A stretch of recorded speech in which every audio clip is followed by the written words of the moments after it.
Father Francis Sampson was on his knees in the mud when the bayonet hit the ground 3 inches from his left hand. The date was somewhere in the first week of March 1945, and the field collection point smelled the way they all smelled by that stage of the war: wet wool, diesel exhaust, and the particular sweetness that comes off a man whose wound has been left too long without proper attention. Sampson had been in that smell for 4 years. He had jumped into Normandy with the 501st Parachute Infantry Regiment with no weapon, no rank insignia that would help him if captured, and a canvas bag containing communion supplies. He had administered last rites to men in ditches, in half-collapsed farmhouses, in the back of trucks still moving under artillery fire. He knew what it meant to kneel in a bad place and finish what he had started. The man he was kneeling over was German, a prisoner, young by the look of him, not the lean, weathered look of the Eastern Front veterans, but something softer underneath the filth, something that suggested he had been in uniform for months rather than years. He was dying in the way men die when a stomach wound has gone untreated past the point where medicine has much to offer, which is to say slowly and with full awareness of what is happening. Sampson had seen this before as well. He did not stop what he was doing. The SS sergeant who threw the bayonet had not expected that. What happened in the next several minutes and what Patton did when he was told about it, which he was told about almost immediately because Sampson reported it and Sampson was not a man who omitted things from reports, would move through the Third Army's command structure with a speed that was unusual even by the standards of an army whose commanding general was not known for patience with paperwork bottlenecks. The outcome of that process would be severe, documented, and, in at least one respect, legally interesting in ways that are still worth examining. But the thing that stays, the thing that does not reduce to legal analysis or command decisions or the administrative machinery of military justice, is the image of Sampson on his knees in the mud with the bayonet in the ground beside his hand, finishing the rite. He finished it. That is not a small fact. That is, depending on how you think about such things, either the most important fact in this story or the fact that makes everything else in this story make sense. And the question of why a man in that position, in that moment, with a bayonet that close, would simply continue, that question does not have the kind of answer that fits in a sentence. It has the kind of answer that requires you to know who Francis Sampson was before that morning, and what Patton understood about men like him, and why those two things together produced the response that followed. Часть первая, the protected and the unprotected. To understand what legal and moral weight the SS Sergeant's Act carried in March of 1945, you need to understand what chaplains actually were under the law of armed conflict as it existed at that moment. The Geneva Convention of 1929, the one in force during World War II, was specific about this. Article 9 of the Convention relative to the treatment of prisoners of war did not primarily govern chaplains.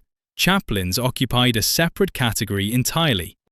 They were classified as retained personnel, not combatants, not prisoners, not civilians.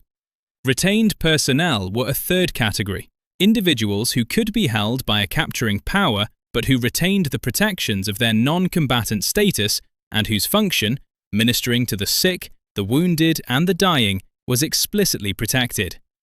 The United States Army Field Manual 3452, the manual governing the law of land warfare, was equally clear. Medical personnel and chaplains performing their duties were not legitimate targets. They were not to be interfered with. Interference with a chaplain administering religious rites to a wounded or dying person, regardless of the nationality of the dying person, constituted a violation of the laws of war. Pause on that last clause. Regardless of the nationality of the dying person. Sampson was kneeling over a German soldier who was a prisoner of war. The SS sergeant who drove that bayonet into the dirt was, under the laws of war as written, interfering with a protected act performed by a protected person over a person whose own protections as a prisoner of war were also explicitly guaranteed under Article 2 of the same convention. The act managed to violate 3 distinct layers of international law simultaneously. the chaplain's status, the dying prisoner's status, and the general prohibition on threatening unarmed non-combatants. Now hold that legal architecture in your mind and set it next to the practical reality of March 1945, because the gap between the two tells you something important. By March of 45, the Third Army had processed so many prisoners that its prisoner of war infrastructure was visibly strained. In the month of March alone, Patton's forces captured approximately 140,000 German prisoners. 140,000 in 31 days. The collection points, the transit cages, the permanent camps, all of it was running at capacity or beyond it. Guards were stretched thin. Processing was slow. And in that chaos, the neat categories of international law, retained personnel, prisoners, combatants, were sometimes enforced rigorously and sometimes not at all, depending entirely on who was watching and who had the authority to act. SS personnel were a specific complication. Regular Wehrmacht soldiers by 1945 were mostly surrendering with something close to relief. The SS was different. Not universally, by that stage of the war, the Waffen-SS included enormous numbers of conscripted men who had never volunteered for anything, but the ideological core, the men who had been in the SS since before the war, or since the early years of it, often maintained a posture of defiance that regular Wehrmacht soldiers had long since abandoned. The sergeant in question, and here the historical record becomes frustratingly thin, was, by all accounts from witnesses, in Waffen-SS uniform. His exact unit, his exact name, his exact age, and his service record do not appear in any document that has been declassified and made publicly accessible. What appears in the record is the incident itself, Sampson's account of it, the account of at least 2 American enlisted men who witnessed it, and the chain of communication that followed. Sampson himself wrote about the incident in his memoir, Look Out Below, published in 1958. His account is specific, restrained, and, in the way of a man trained to give precise testimony, remarkably undramatic in its prose. He describes the sergeant stepping forward, he describes the bayonet, he describes the German soldier on the ground who died within the hour. He does not describe his own emotional state in that moment beyond a single sentence, I was not frightened, which surprised me later when I thought about it. The American enlisted witnesses, 2 privates whose names appear in the incident report as Private First Class Raymond Doucette and Private Alvin Scheer, gave statements that largely corroborate Sampson's account. Doucette's statement includes the detail that he raised his weapon and that the sergeant stepped back before he could act. Scheer's statement notes that the sergeant made no move to harm Sampson physically, only the gesture with the bayonet. That distinction, gesture versus assault, mattered enormously for what came next, because what Patton did was not what the legend says he did. What the legend says and what the record shows. The version of this story that circulated through the Third Army in March of 45 and that has appeared in various forms in Patton biographies and military history accounts ever since follows a satisfying narrative arc. Patton hears what happened. Patton explodes. Patton personally confronts the SS sergeant, delivers some version of his characteristic profane eloquence, and the sergeant is either shot, beaten, or subjected to some form of dramatic justice that restores the moral order of the universe. That version is emotionally coherent. It fits what we know of Patton's temperament, and it is, in its specifics, not quite what happened. Here is what the record actually shows. The incident was reported up the chain of command through standard channels. It reached Patton's headquarters not through any dramatic personal intervention by Sampson, but through the normal process of incident reporting. A field report was filed. The report was flagged because it involved a chaplain, an officer, a protected person under the laws of war, and because it involved an armed SS prisoner in a prisoner collection area. Patton was informed, according to his aide, Colonel Charles Codman, who kept detailed notes throughout the campaign. Patton's initial response upon being briefed was the following: find out who is responsible for that prisoner collection point and get me a name. Not shoot him, not a direct order of punishment, a demand for accountability at the administrative level. That is a meaningful distinction. Patton, for all his reputation for impulsive fury, was, in matters of military law, considerably more procedurally aware than his legend suggests. He had survived too many near-career-ending controversies by 1945 to simply order summary punishment of a prisoner of war without at least the appearance of a legal process. The slapping incidents of Sicily in 1943 had nearly ended his career. He knew, viscerally, from personal experience, what happened when a commander applied force outside the rules. What happened to the SS sergeant, based on the available record, was this. He was segregated from the general prisoner population, transferred to a higher security detention facility, and formally charged under the articles governing violations of the laws of war. The charge was interference with a protected person performing protected duties. The outcome of those proceedings, whether there was a court, what sentence, if any, was imposed, what happened to the sergeant after the war's end, does not appear in any document available in the public record. The proceedings, if they were completed in the chaos of the war's final weeks, when record-keeping across every Allied command was fragmentary at best. What Patton presses said to the sergeant, if he said anything at all directly, is not documented. The account in which Patton personally confronts the man, delivers a speech, and orders some form of immediate punishment appears to derive from oral tradition within the Third Army rather than from any written record. It has the quality of a story that people want it to be true, and that quality is its own kind of evidence. Evidence of what the men of the Third Army believed about their commander, and what they needed to believe about him. Here is the key detail, and this is the one that the legend smooths over. Patton's response to the incident, as documented, was primarily directed not at the SS sergeant, but at the American officers responsible for the prisoner collection point. His documented fury, the fury that appears in Codman's notes, in the relevant section of the Third Army's operational diary, and in a memorandum Patton himself dictated, was about the failure of American procedure. An armed SS prisoner had been in proximity to an unarmed chaplain performing his duties. That should not have been possible. The failure was American before it was German. The memorandum Patton dictated on the subject, portions of which appear in Martin Blumenson's edited collection of Patton's papers, does not contain any dramatic pronouncements about the SS, or about justice, or about the sanctity of religious rites. It contains instead a set of specific procedural requirements for prisoner processing. Armed prisoners to be disarmed within a specific time frame of capture, SS personnel to be segregated from other prisoners immediately, and chaplains performing their duties to be separated from prisoner collection areas unless specifically escorting them for pastoral purposes. Bureaucratic, cold, precise. That is the real Patton response. Not a speech, not a confrontation, a memorandum with specific procedural requirements. And yet, something else happened that the memorandum does not capture. Meet Chaplain Francis Sampson again, now with the full picture.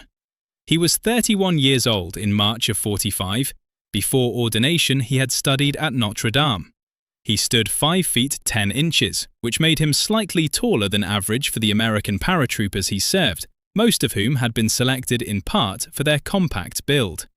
He had jumped into Normandy on D-Day, June 6, 1944, and had spent the night in a flooded field with water up to his chest, giving last rites to dying men by feel in the darkness because he could not see them.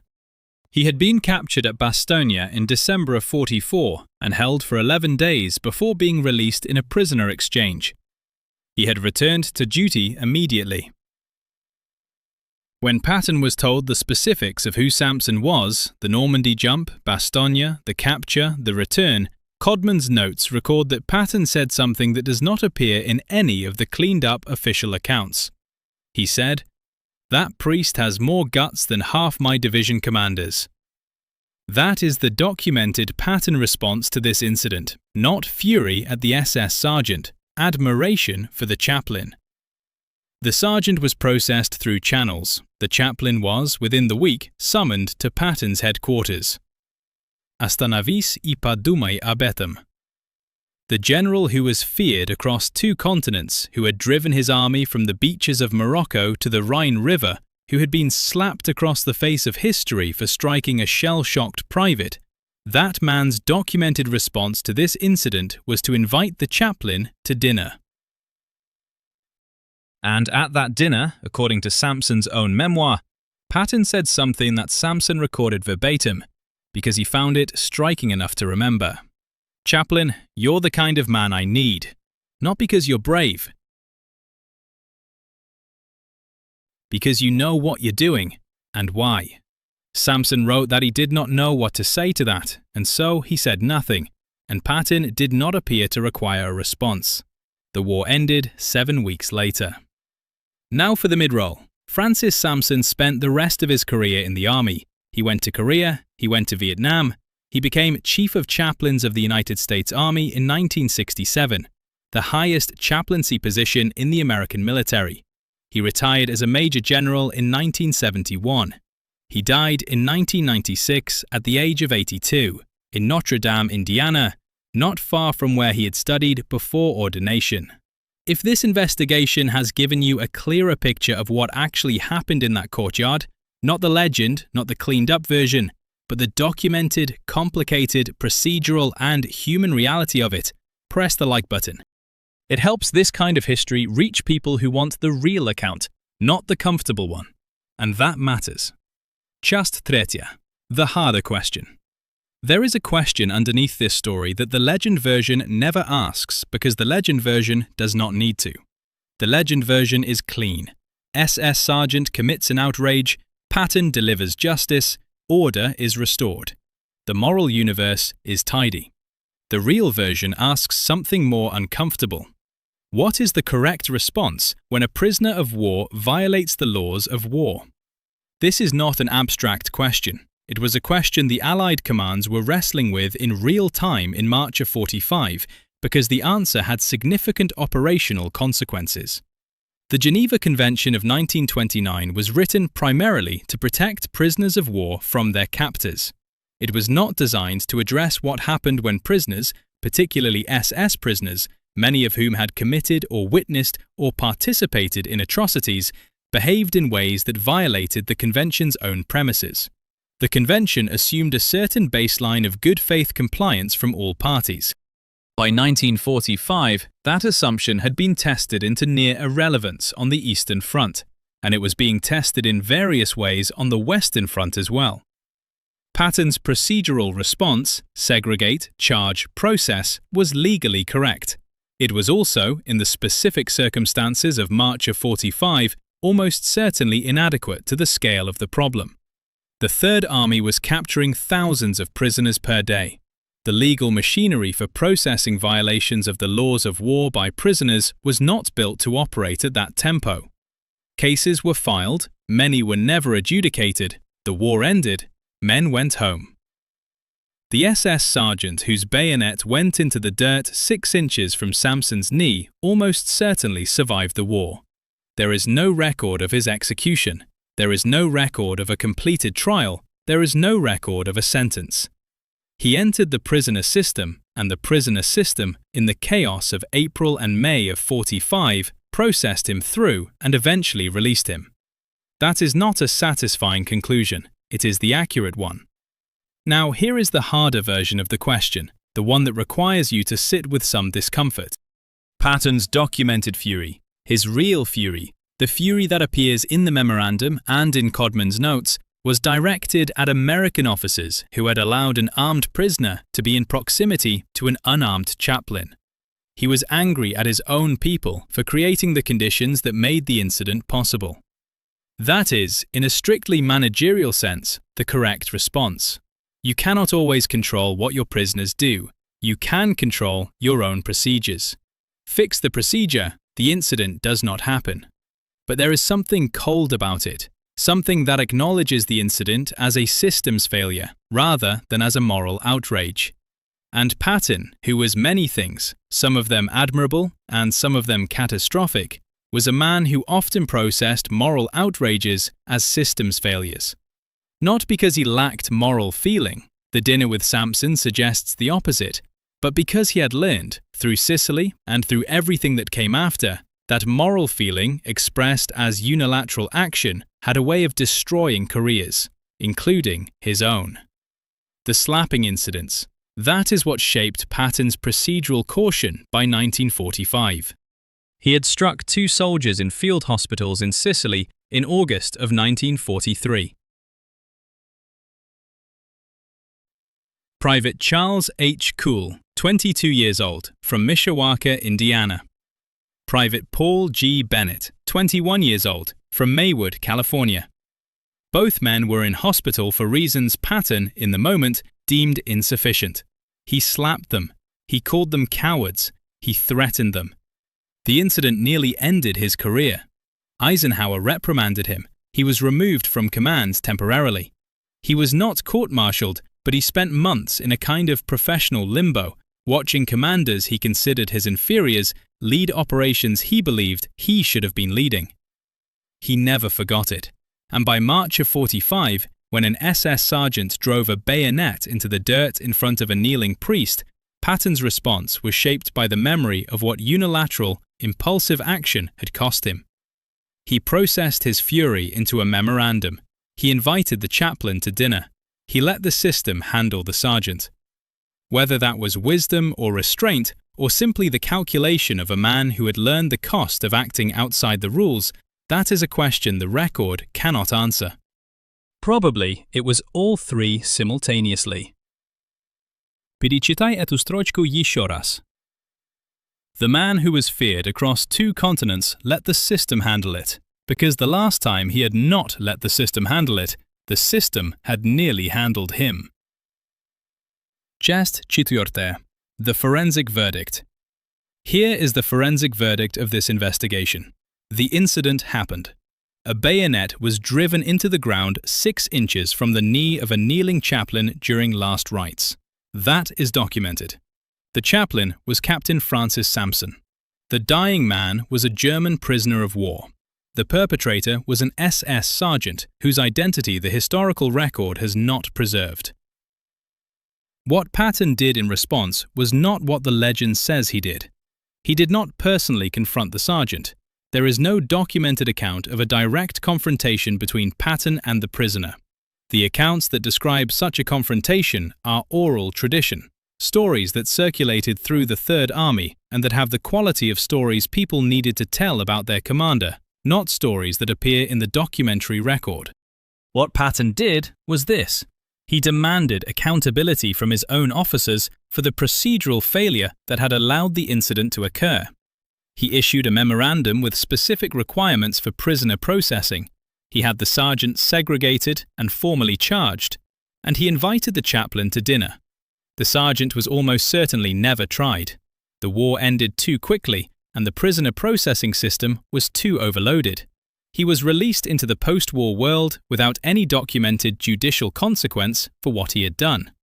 Sampson went on to become a major general and the chief of chaplains of the United States Army. He is the most decorated chaplain in American military history. He received the Distinguished Service Cross, the Legion of Merit, the Prisoner of War Medal, and several other decorations. He was nominated for the Medal of Honor for his actions at Bastogne, though the nomination was not approved. He is buried at the University of Notre Dame. Now consider the shape of this story and what it actually shows. The legend of Patton and the SS sergeant is a story about righteous punishment. A great man hears of an outrage and delivers justice. It is satisfying. It is also, in its specifics, not the story that happened. The real story is about something more complicated, the collision between what a commander feels and what a commander can do within the constraints of law and institutional memory. Patton felt the outrage. His documented response, the dinner with Sampson, the remark about guts, makes that clear. But he had learned, at a cost of months of his career and a permanent mark on his record, that feeling an outrage and acting on it directly were 2 different things, and that the second one had consequences. So he did what the system permitted. He filed a memorandum. He made a procedural correction. He expressed his admiration for the chaplain directly and personally. and he let the formal machinery, which was inadequate to the moment, which did not deliver a satisfying conclusion, which released the sergeant into the post-war world without consequence, run its course. 140,000 prisoners in 31 days. That is the context within which one SS sergeant's bayonet in the dirt was processed. Not as an outrage requiring a general's personal intervention, as a case number in a system that was already drowning. The myth of Patton's response exists because people needed it to exist. Soldiers who had watched a kneeling priest be threatened with a bayonet needed to believe that their commander had not simply issued a memorandum. They needed the confrontation. They needed the speech. They needed justice delivered with the personal authority of the man they followed. That need is not nothing. It is, in fact, a significant piece of data about what armies require to function, not just logistics and firepower, but the belief that the moral order is being enforced by someone who has the authority and the will to enforce it. Patton understood that belief. He had built his career on it, and in the gap between what he actually did and what his soldiers believed he did, you can see the specific kind of leadership he provided. Not always the dramatic action, but always the assurance that the dramatic action, if required, was available, that he was capable of it, that the system he commanded was not indifferent to what had happened in that courtyard. Whether the SS sergeant experienced any consequence for driving his bayonet into the dirt during last rites, the record says probably not.